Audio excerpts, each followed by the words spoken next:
Hello everyone and welcome back to Beatley Tone's Beatles channel. Lovely to have you here. Thanks for joining me for this video and I hope you're all doing well. And if you're one of my American friends watching this, a happy 4th of July to you all. Well, now do you remember back in the day, the days before YouTube, when we all used to go on various Beatles forums to talk about all this stuff that we're now talking about in videos? And if you went onto a Beatles forum any day of the week, any forum, you would always find a thread that was trying to encourage people to come up with the perfect White Album by whittling down the 30 tracks on the White Album down to 15. And I never got involved in these discussions because to me the White Album is a little bit sacred and I wouldn't want to do away with any of the songs. It's kind of perfect in its imperfection to me, and so I never bothered getting involved. But on the basis of that, I thought with the release of the McCartney 1, 2, 3 box set, it kind of gave me an idea that what if we were to take McCartney 2 and McCartney 3 and whittle down the 35 tracks on those albums to a really great single album. That's what I'm intending to do today in this video, because I don't feel the same about these three albums as I do about the White Album. These albums aren't sacred and I'd quite happily do away with quite a few of the songs. So that's what we're going to try and do. Before I get on with the main video, I just wanted to do a little follow-up on the video that I did last week about the McCartney 1, 2, 3 box set, where I had a little bit of a rant about it. Now, something that I overlooked and something that a few people pointed out to me, and they are absolutely right, and that is that, yes, for people who have got all those albums and got quite a few copies of that albums, there isn't much value in this box set. But if you don't have all these three albums, then I think that this box set is a really good way of getting all three albums in one hit. And obviously there are new fans all the time, and there's going to be a load of people that saw Paul at Glastonbury that haven't dabbled in his music yet and might want to buy that, and that would be a good way of getting them all in one hit. So I just wanted to sort of redress the balance a little bit on that box set. Okay, let's get on with the video. So what we're going to do is we're going to take the 35 tracks that we've got across these three albums and whittle them down into 16 of the best tracks. We're going to make an imaginary CD, which for argument's sake we're going to call McCartney IV, and I've arranged the tracks into a running order that I think works quite well and mixes up the tracks from the three albums reasonably evenly. So listening to these three albums concurrently, which is what I've had to do to make this video, it's really interesting to see how different they all sound, considering that they've all got the same blueprint, i.e. it's Paul in his home studio playing all the instruments and doing all the singing, save for a couple of backing vocal parts from Linda. So McCartney 1, which was made at around the time that the Beatles were breaking up, he hasn't really got that many new songs. He's got a few ideas and he's got a few songs that he's tried with the Beatles and they haven't really worked, or they've been rejected. But he's got a few songs up his sleeve that are fully formed as well.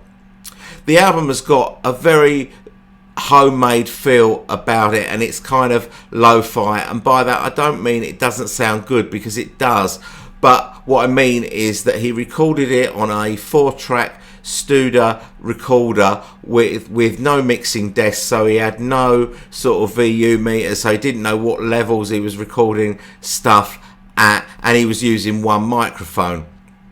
And that part of it is quite well documented, but what isn't well documented is that once he had the basic tracks down into 4 tracks, he then went into the Morgan Studios in Willesden and recorded on their 8-track machine, bounced down the tracks and added some overdubs. McCartney II, which was made in 1980, around the time that Wings were breaking up, is very experimental in places. Again, he's got a few songs that are complete, but a lot of them he's making it up as he goes along. Now, this is the time when synthesizers were fairly new to pop music, at the sort of start of synth pop, if you like. But this album predates the new romantic synthesizer based pop, where guitars and drums were sort of out the window, and records were recorded, you know, mainly on synthesizers. So he's been quite innovative with this album. Not totally, because, you know, I think people like Bowie had done, you know, Heroes and Low, which had got a lot of synthesizer music on it. But it, like I say, it is very experimental. Now, McCartney III, which of the three albums is far and away the best recorded album, which you would expect for an album that was made in 2020 with 2020 technology. It's very well produced, but not overly polished. Again, lots of experimental stuff on it, but then quite a few completely formed songs as well. So let's get on with the list. Okay, so track 1 on my imaginary McCartney IV album is from McCartney III, and it's the track Sliding. Now, I did think twice about even including the song, because it doesn't really follow that blueprint of Paul playing all the instruments himself. He's got Rusty Anderson and Abe Laboriel Jr. on the track from his band, but I couldn't leave it out. I just love it. I love the song. It is the heaviest song out of all these three albums. It's dirty, it's filthy, it's got distorted guitar, it's got distorted bass, and it really needs Abe on this track because it's got a really tricky drum pattern, and I don't think Paul plays anything on drums that's not in 4/4. He belts out this vocal like he's 25 again. So a great track. I think it's a good song to start off an album, and so that's my first track, Sliding, from McCartney III. So for track 2, I'm keeping it rock. I'm going with Ooh You from McCartney I. Great little riff that he's come up with for this song. He's underpinning that same riff, playing it on the bass as well. His drums are punchy on it. He's probably gone into the studio with just the riff. It sounds like he's making up the lyrics as he goes along. He may have regretted Cook Like a Woman in that lyric, but it's a great song. It's even got cowbell on it. So that's my second track, Ooh You from McCartney I. So after a fairly boisterous start to the album, I'm calming things down a little bit with track 3. I'm going for One of These Days from McCartney II. Beautiful acoustic ballad, which I think is one of the songs that's not really been experimented with at all. He's got a complete song here, a double tracked vocal, and a lovely song which appears to be Paul thinking about his retirement. Well, he was only about 38 when he recorded this, but he's already thinking about what he and Linda might do when it's all over, and here he is in 2022 still working just as hard as he ever has. The reason why I've put this as track 3 is that Paul loves an acoustic ballad as track 3, side 1 on his albums. He's done it so many times. I'm thinking about Bluebird from Band on the Run, Loving Song from Venus and Mars, I'm Carrying from London Town, We're Open Tonight from Back to the Egg, and Somebody Who Cares from Tug of War. So he always likes an acoustic ballad as track 3, so I'm going with that as well, and I think Paul would approve of that. Track 4 is from McCartney III, and it's Find My Way. Now, McCartney III was quite a difficult album for me. It took me a long time to really like this album. It took a long time for it to drop with me, but I do really like it now, and although I found it difficult to get into, Find My Way I think is the most instantly accessible song on the album. Really simple song, a sort of a 2-chord riff. The lyrics, it starts off by Paul saying, "I know my left from right," which is just ridiculous for a man of 78 years old as he was at the time. But the middle part of the song, where he goes into his falsetto voice, he comes up with a really great lyric. "You never used to be afraid of days like these, but now you're overwhelmed by your anxieties. Let me help you out. Let me be your guide. I can help you reach the love you feel inside." And that is a really great lyric. And it kind of makes up for the left and right business. So there's lots going on in this song musically. As I say, it's very poppy, it's very catchy, and that's track 4. At this point, I just want to say that I don't expect any of you to agree with my track listing verbatim, so you tell me down in the comments which tracks on my album you would replace and what you would replace it with. That'd be really great. While we're here, I thought I'd just say that if you like what we do here, please consider supporting the channel by subscribing, give the video a like, and hit that notification bell, and you won't miss a thing. Talking of subscribers, I've been stuck on 909 subscribers for a couple of days, and it made me think that wouldn't it be great that if you're a Beatles channel, there was some sort of YouTube algorithm that when you get your next subscriber, instead of it saying 910 subscribers, it said the one after 909 subscribers.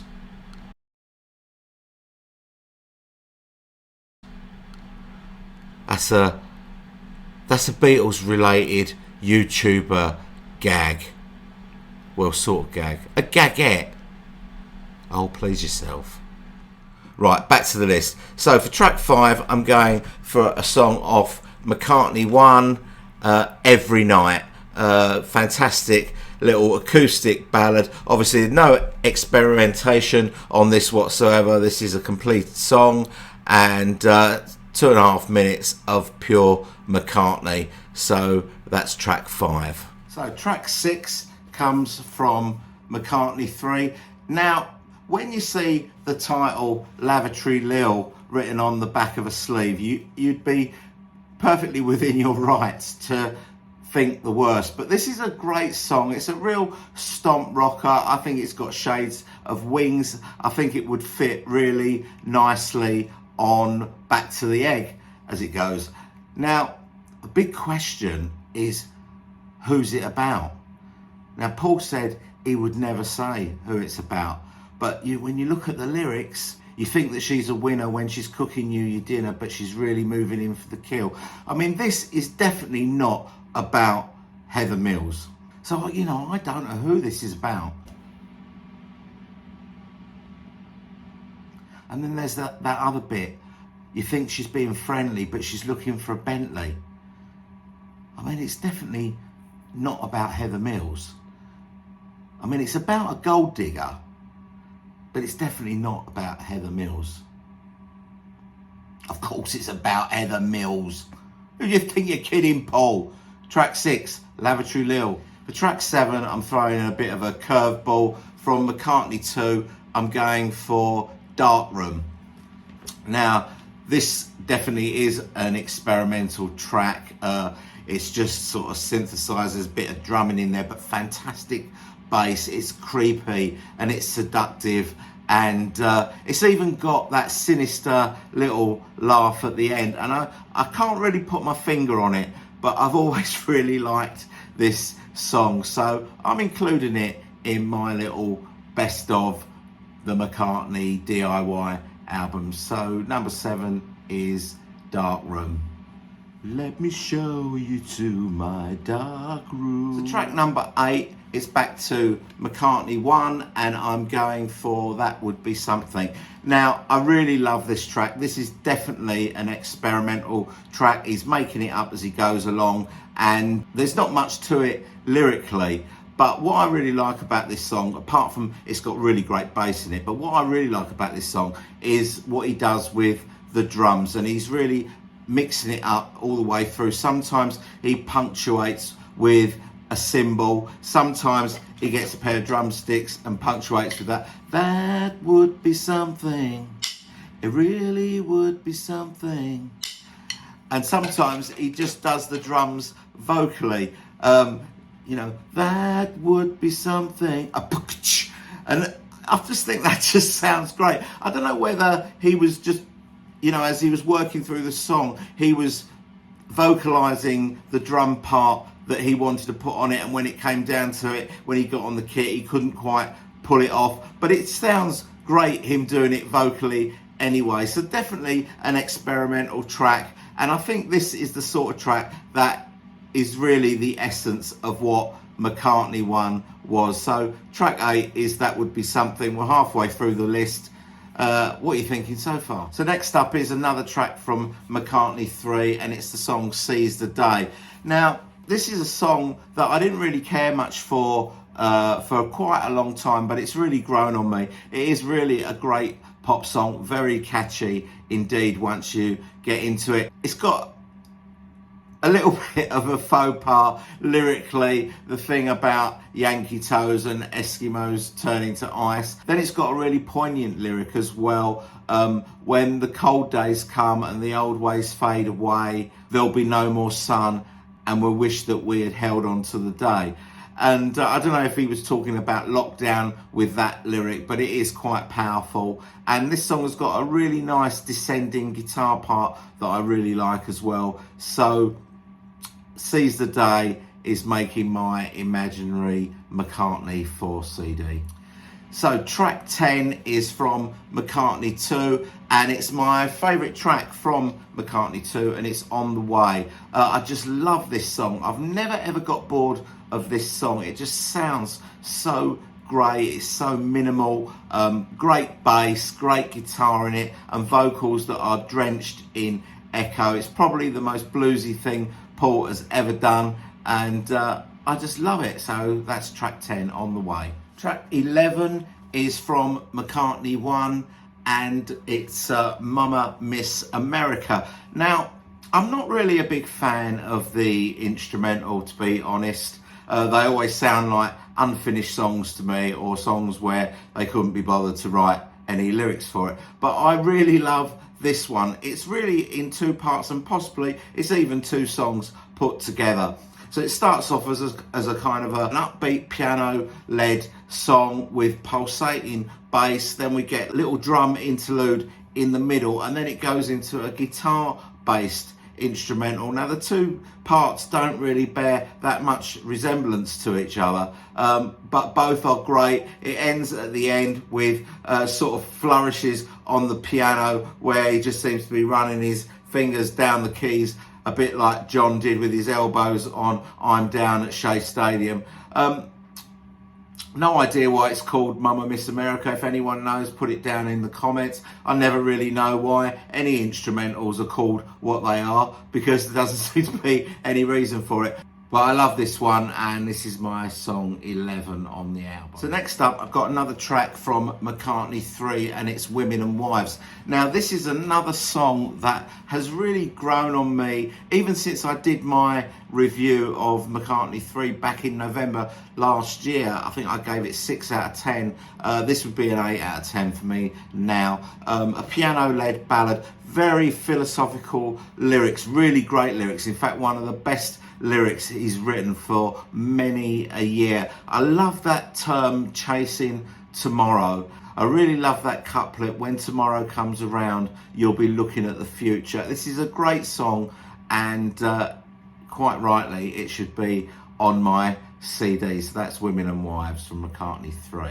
So next up from McCartney 2, and in fact the last song on this list from McCartney 2 is the song Waterfalls. Now, I think there's a lot more to this song than first meets the eye. I think we always think of this song as a little ballad where Paul is just plonking away at an electric keyboard, but there is more to it than that. In the middle, we get an acoustic guitar solo that follows the melody. There's some strings in there. There's bits of the vocal that are double tracked, where he's harmonizing with himself, and the vocals are sort of steeped again in echo. There's some funny lyrical things about chasing polar bears and chasing motor cars and stuff like that, but I really love the couplets that he does in the I need love bit, where he says, you know, a second needs an hour, a garden needs a flower, or a raindrop needs a shower, or a castle needs a tower, and those sort of things. So I really like this song. I know it's not that popular amongst fans generally, but I really like it, so it's going on my list. So track 14 on my CD is from McCartney 1, and it is the fantastic Maybe I'm Amazed. So what more can I say about this song that hasn't been said before? Probably nothing, but obviously a beautiful song written for Linda, piano led, 2 guitar solos, and bits in the middle where Paul is absolutely belting out the vocal in that same voice that he used, I think, on Oh Darling. Love this song. I probably think that this is the best song that Paul has ever written, but not this version that's on this album. That goes to the version on Wings Over America for me, but I can't include that, so it's the version on here that we're talking about. So Maybe I'm Amazed, amazing song, and obviously that makes my CD. Incidentally, if anyone's favourite track off McCartney 1 isn't Maybe I'm Amazed, do tell me about it down in the comments. Okay, so on to the penultimate track of my imaginary CD, and it's from McCartney 3, so it's the last song from McCartney 3, and it is my favourite song from McCartney 3, and that's Deep Deep Feeling. Well, Deep Deep Feeling is the epitome for me of Paul experimenting in the studio and not knowing when to stop. It's 8.5 minutes long, but if you think it's boring, it's not. It's got so much going on in it. It's got big piano, it's got big drums, it's got a big open sound stage. He uses different voices. He uses a standalone voice, a harmonized voice, a synthesized voice, and a falsetto voice. And he sings the lyrics with such passion that when he sings, I feel like my heart is going to burst, you actually believe that his heart is going to burst. It really is a great song, and I absolutely love it. It never bores me. There's enough going on musically behind the lyrics that get repeated over and over again. There's enough going on musically to keep it interesting. So that is Deep Deep Feeling, and that goes on my CD without any question. So we've arrived at the closing song on my imaginary CD. It's from McCartney 1, and it is Sing Along Junk. Now, the reason why I've picked Sing Along Junk rather than the junk with the lyrics, which I also love, is because Sing Along Junk is far more developed musically. It's longer, and I love the way that he uses the piano in this song to pick out the melody. In the lyrical version of Junk, he uses a xylophone. It's not as powerful, but the lyrics are great, and it's just a real shame that he didn't put a lyric on this developed version of the instrumental, because that would have been absolutely perfect. I'm putting it last on the CD because I think it's a good closer. It's a good mellow closer. It kind of reminds me of the sort of music that you would hear in the cinema as you leave the cinema at the end of a film. So we're putting it at the end of this album as a relaxing little closer. Here's a little recap of the track listing of the McCartney IV CD.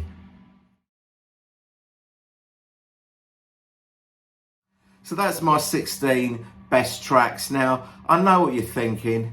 You're thinking, where the hell is Coming Up?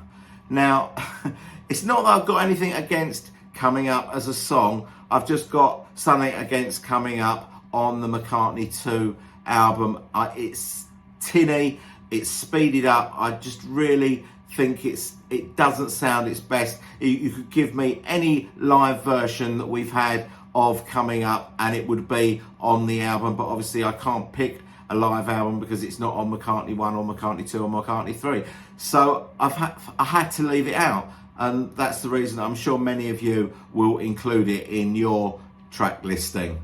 The other one that I've excluded is Temporary Secretary. Much as I love that crazy synthesizer that goes all the way through the song that sounds like a typewriter, the silly voices, the lyrics about secretary is sitting on your knee and she can be a belly dancer and all that sort of nonsense rules it out for me. It's just a bit silly. When I first heard the song, it always sounded to me like he was singing, I need a temporary secretary, I need a temporary secretaire. And I'm thinking, what's a secretaire? Is it like a secretary that only gets 3/4 of a typewriter to use? If you're not from the UK and you've always wondered what the relevance of Mr. Marks was in this song, Alfred Marks Bureau was an employment agency in the UK in the 70s and 80s. I don't think it exists anymore, and that's what Mr. Marks refers to. There are other songs that I could have included. I thought long and hard about including Long-Tailed Winter Bird, which is another song that I love, but I just didn't have room for it. So do tell me down in the comments whether you agree with my choices. You won't agree with my choices, but tell me which of my songs you would replace and what you would replace them with. That'd be really great. As you know, I read all your comments and I will respond to you as soon as I can. Thanks for joining me for this video. I hope you've enjoyed it. My next video is going to be the most obvious video that I could possibly do as a Beatles channel, and I'm going to be ranking the 13 UK Beatles albums. That was a video request from my friend from Germany, Armin Zink. So that next one is for you. Thanks for joining me again, and I'll see you all very soon.